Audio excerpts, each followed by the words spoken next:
Sige, pakilala mo na kita. Inanunta mo na si kuya mo na makakilala. I am John Albert B. How old are you?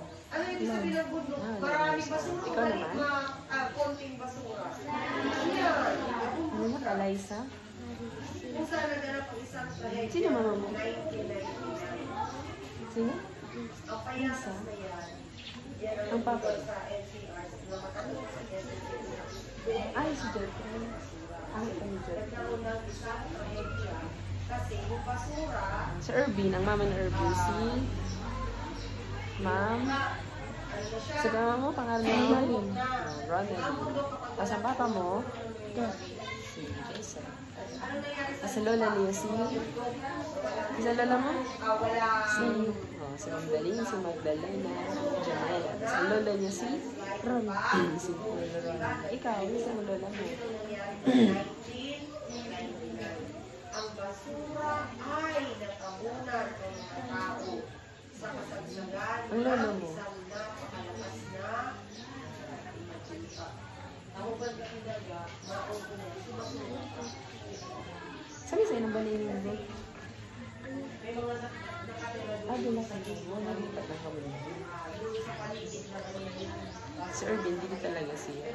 Mabaki talaga siya. Minsan duman siya kay lola niya nagtuturo, minsan duman kay lola, ano niya, lola Al. So ngunyan, mabasa mo ito paano. Tataan na ka magbabasa. Sa income mong part, nahihirapan sa pagbabasa. mayayaman ba o mahihirap? Nakabasa na ka mo mga ano, sentences. Ano yung sentences? Ang sentences, ano siya, ibig sabihin, grupo siya ng mga word. Halimbawa, pag ini lang, remedial, bawa remedial, word lang siya.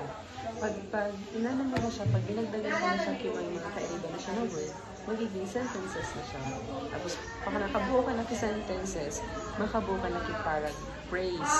Tapos, pag nakabuo ka na ki-phrase, makagibuo na ki-paragraph. Tapos, pagkatapos ng paragraph, essay na magiging.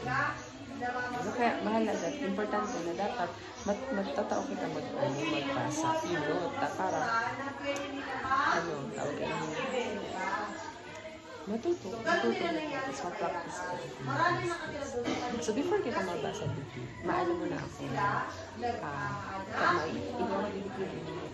tapos, ano kita i-interpret niyo ang story. Meron ako dito ng storybook. Sige, Irvin, lipat ka din sa kabila.